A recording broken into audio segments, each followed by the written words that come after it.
साल 2025 के अंदर आप नेट हाउस और पोली हाउस में इन्वेस्ट करने की गलती ना करें जब तक आपको इन 5 पॉइंट्स की डीप नॉलेज ना हो। नहीं तो आप भी बाकी किसानों की तरह नेट हाउस और पोली हाउस में गलत चुनाव करेंगे और 90% किसानों की तरह अपनी जिंदगी के 1 से 2 साल बर्बाद कर लेंगे और आखिर में कहेंगे कि एग्रीकल्चर में आने का हमने गलत रास्ता चुना। इन 5 पॉइंट में से 5वां पॉइंट सबसे इंपॉर्टेंट है, जिसके अंदर हमने केवल उन फार्मर्स को एड्रेस किया है जिनके पास स्मॉल लैंड होल्डिंग्स है। वो किसान कैसे कम जमीन से अपनी इनकम को 2 से 2.5 गुना बढ़ा सकते हैं, इस फैक्ट को भी हमने डिस्क्लोज किया है। तो बिना स्किप किए इस वीडियो को आखिर तक जरूर देखें। तो चलिए स्टार्ट करते हैं।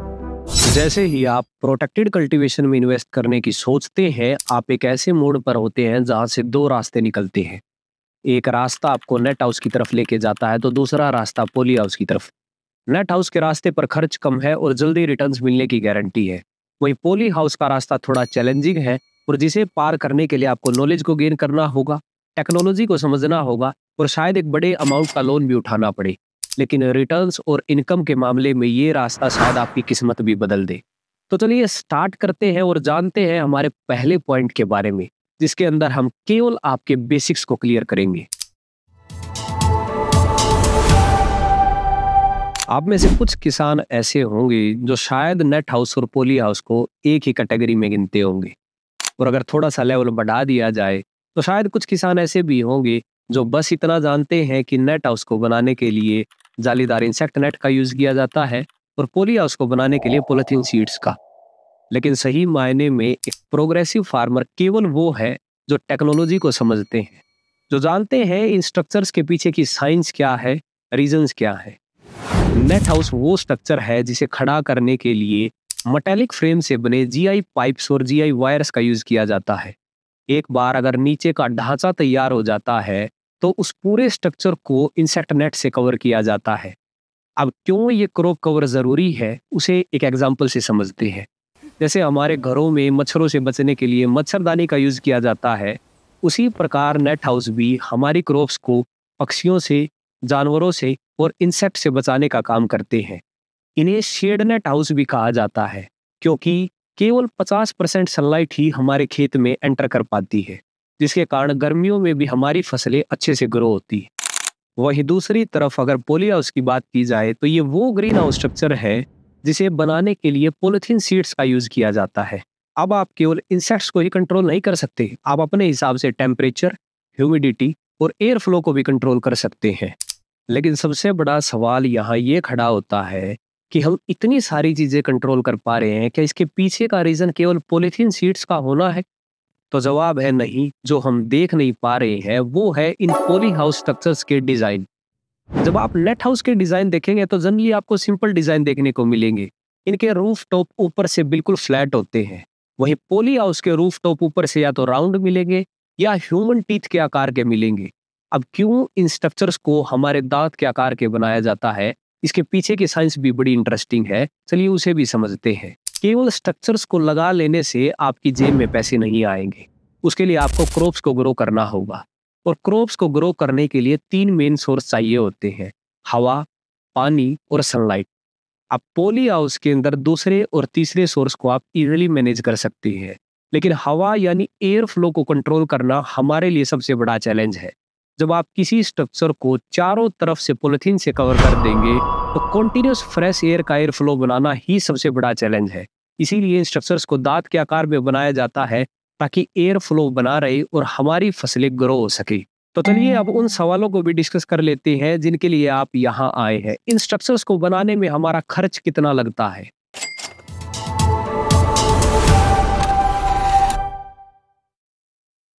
एक एकड़ नेट हाउस को लगाने के लिए हमारा खर्च करीब 400 रुपए से लेकर 600 रुपए पर मीटर स्क्वायर तक का आता। और जैसा कि हम सब जानते हैं, 1 एकड़ में 4000 मीटर स्क्वायर का एरिया होता है, तो ये कॉस्ट अराउंड 16 लाख से 20 लाख पर एकड़ बनती।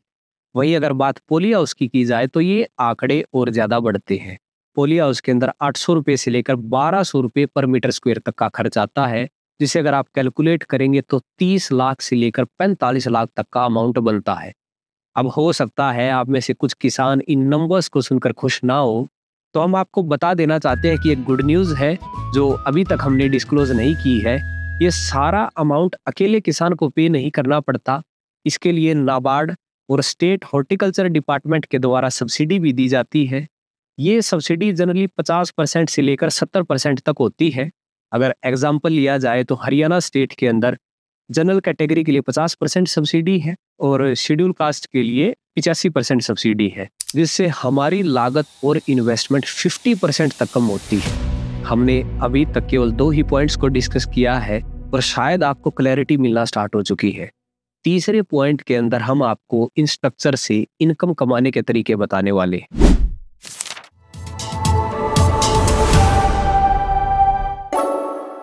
अभी तक हमने इन स्ट्रक्चर्स की केवल पॉजिटिव साइड्स के बारे में बात की है, लेकिन अब थोड़ी सी लिमिटेशंस की भी बात कर लेते हैं, जो कि आपके लिए जानना सबसे ज़रूरी है।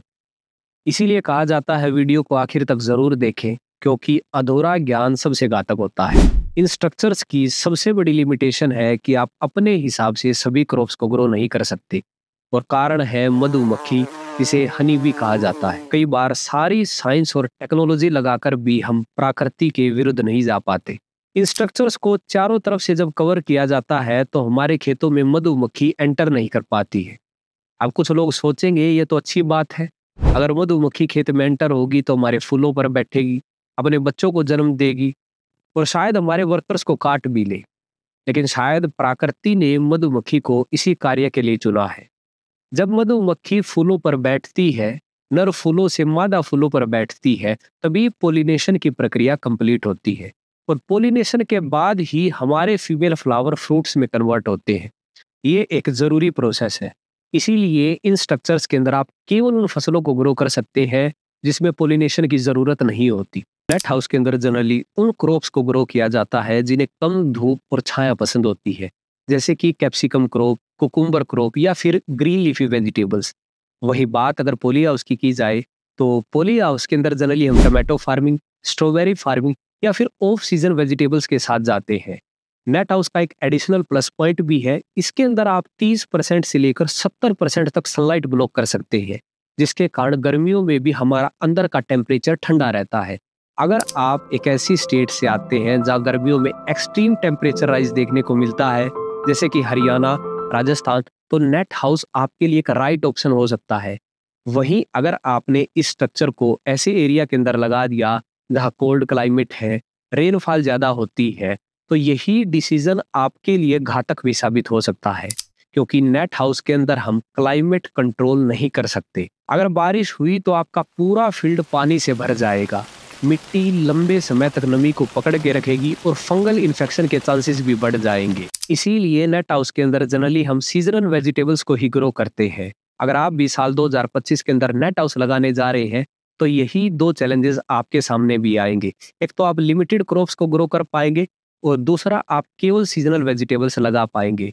और जब सारे किसान उन्हीं वेजिटेबल्स को लगाते रहेंगे तो इन फ्यूचर हमारी मार्केट डिमांड कम होगी और हमारे मार्केट रेट्स भी कम मिलेंगे। वहीं दूसरी तरफ अगर आपके पास एक पॉली हाउस स्ट्रक्चर होता तो आप क्लाइमेट कंट्रोल कर पाते, टेम्परेचर, ह्यूमिडिटी और एयर फ्लो को मैनेज कर पाते, और गर्मियों के अंदर भी आपका टेम्परेचर 5 से 10 डिग्री सेल्सियस ठंडा रहता और सर्दियों में 5 से 10 डिग्री सेल्सियस गर्म रहता, जिसके कारण आप साल भर सब्जियों की खेती कर पाती, ऑफ सीजन वेजिटेबल्स के मार्केट रेट को ग्रैब कर पाती।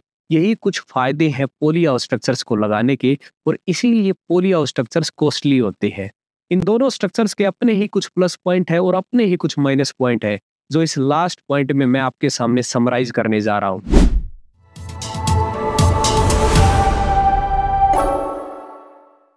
Now let's discuss the pros of net house. Net house super affordable होते हैं, कम खर्च में हम इन्हें तैयार कर सकते हैं, लो मेंटेनेंस कॉस्ट की जरूरत होती है और ग्रेट पेस्ट कंट्रोल हमें प्रोवाइड करवाते हैं, जिसके कारण हमारे 40 से 50% इंसेक्टिसाइड कॉस्ट भी कम होती है। और अगर हॉट एंड ड्राई रीजन्स की बात की जाए तो नेट हाउस हमारे पास ओनली ऑप्शन है जो गर्मियों के अंदर भी हमें शेड प्रोवाइड करवाते हैं और हमारी फसलें सही ढंग से ग्रो हो पाती है। अगर बात रिटर्न ऑफ इन्वेस्टमेंट की जाए तो नेट हाउस के अंदर जनरली 1.5 से 2 साल के अंदर आपकी पूरी इन्वेस्टमेंट, पूरी लागत लौट आएगी। और अगर स्टेट्स की बात की जाए तो गुजरात, राजस्थान, हरियाणा के अंदर नेट हाउस अच्छे से परफॉर्म करते हैं। और अगर कॉन्स की बात की जाए तो लिमिटेड क्लाइमेट कंट्रोल ही आपको नेट हाउस के अंदर देखने को मिलेगा। आप ऑफ सीजन वेजिटेबल्स ग्रो नहीं कर पाएंगे, सीजनल वेजिटेबल्स के साथ ही आपको जाना पड़ेगा। और पॉली हाउस के मुकाबले नेट हाउस के अंदर लो यील्ड यानी कम प्रोडक्शन देखने को मिलती। वहीं पॉली हाउस के अगर बेनिफिट्स की बात की जाए तो ईयर राउंड प्रोडक्शन इसके अंदर चलती रहती है, आप साल भर सब्जियों की खेती कर पाएंगे। हाई यील्ड आती है, आईसीआर का डाटा कहता है कि टमाटो क्रॉप के अंदर 10 से 12 गुना ज्यादा प्रोडक्शन निकाल पाता है किसान ओपन कल्टीवेशन के मुकाबले में।